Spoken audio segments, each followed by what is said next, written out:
Hey everybody, welcome to EmpiresCV.tv. Here again for episode 51, and we've got events around town to talk about. We've got a special deal for the store if you mention that you watch this, but we're going to do that a little bit later. Right now we're going to get right into the books. It's a really big week. Last week, as you guys know, Nothing 52 came out. There was a Batman annual, Batman Beyond, an Animal Man annual, but DC was dry. This week they kick it off with a lot of books, but the one that a lot of you have been waiting for is their relaunch of the Watchmen, and these are all prequels. So as you can see, before Watchmen, number 1 of 6, the first one to come out is Minutemen. It's Darwyn Cooke production. You guys know Darwyn Cooke. Right there, look.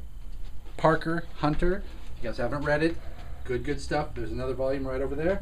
Then he also did The Spirit. He did DC New Frontier. Really classic feel. If anyone's going to kick this universe off and make it done right, it was going to be Darwyn.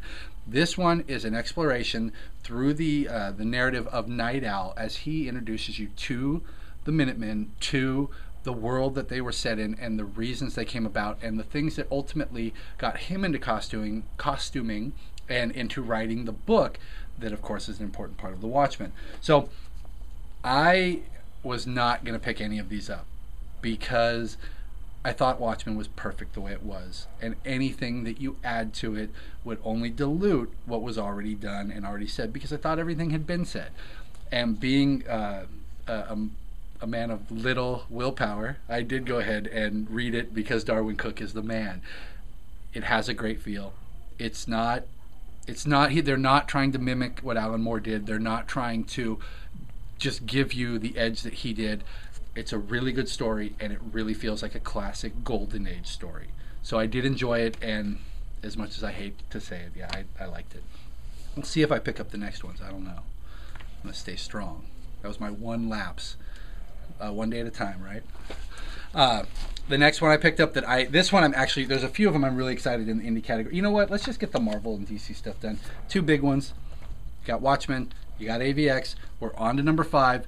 When number 6 comes out, the original crew that sat down and did the podcast, myself, Mr. Harrison, Mr. DeSersa, and Mr. Jansen will all be back to talk about number 6, and maybe even Mr. Cargan, who was not actually invited but kept butting in the background.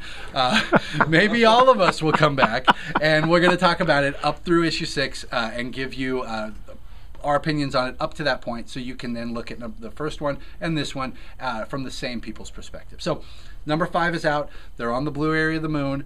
Wolverine has betrayed Hope, called in the Avengers. The X-Men show up. The Phoenix is there. It's in her body. Wolverine's there in case they have to take her down. He's ready to do it. Ultimately, this issue comes down to, can Hope contain the Phoenix? What will the Avengers do if it gets out of control? How far is Scott willing to let it go before he finally says this is enough? There's a surprise ending that I didn't see coming. It really...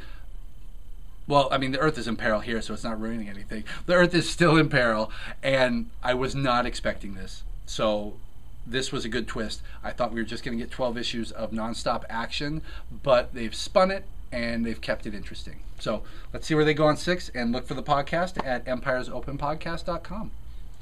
Now into the indies, because there are a ton of indies this week. I'm not going to talk about it because I don't need to. I just want to say John Byrne, Trio.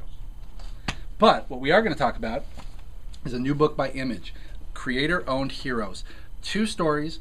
It is completely owned by the creators. I guess we don't really need to say much about that. But what we do is we kick it off with a Steve Niles story and a Palmiotti and Gray story, art by Phil Noto. I'm really sorry, American Muscle, I don't know your name. It's Kevin Mello and Bill Tortolini. That should be easier. I love Tortolini. I like your art too, Bill. This takes 2 stories. The first one is some young, they're down here, young people who've grown up in a post-apocalyptic world where their parents have been living behind a walled city to keep out what turns out was an infestation of disease and plague that people walled themselves away from. They're venturing out. They don't want to be kept down anymore. So we get to follow them, and it's almost a cross between Walking Dead and Crossed, So it's got that whole post-apocalyptic, let's follow the people rather than the scene. So it was a lot of fun, but the other one by Palmiotti and Gray, Because They Can Do No Wrong in My Eyes, and Phil Noto is, of course, beautiful. I mean, look at that. This one is about a super assassin that's taken out of stasis for certain missions. Opens up with her on the heels of a senator, and it's just a knockdown drag out. A lot of fun, beautiful artwork. In the back is interviews with the creators, a special interview with Neil Gaiman. Also some cosplay, some upcoming image stuff, and it's a big thick book, only $3.99. I enjoyed it thoroughly. The last two we're going to do, we'll do them back to back because they're both Valiant. Valiant is now kicking it off with a new #1. We got Harbinger, and this one follows, well, it opens up in 1951, and we see that there are people in this world who have powers, mental powers, telekinetic powers, and they're trying to find their place and trying to find out what's happening. We then jump to today. We're following around a kid who's been in and out of mental institutions his whole life. Him and his friend are on the run, trying to get away. There's an organization that we don't know if it's government, we don't know if it's corporations, it's aliens, what. They're following them, they're trying to apprehend them, and it's this kid's struggle to go back to his hometown, find something recognizable in his life, and really find peace with the powers that he has. It then loops back around. He runs into the people who have had these powers in the past, and it's really going to be a story about his journey in this world and coming to peace with what he has. A lot of superhero action thrown into it, it looks like. X-O, #2 is out. #1 is still on the shelf. Good book. 402 AD, Romans, they're attacking his people. He gets caught by aliens on a ship. He's in that ship for years as a slave. He gets the X-O armor in this one. Enough said. If you're a Valiant fan, these two go hand in hand. They're creating a universe. More are coming. Bloodshot, I believe, is next. So enjoy the ride because I'm having a good time with it. A couple things to talk about. #1, we'll do the sale that I mentioned. From today, Tuesday, the 4th, 5th?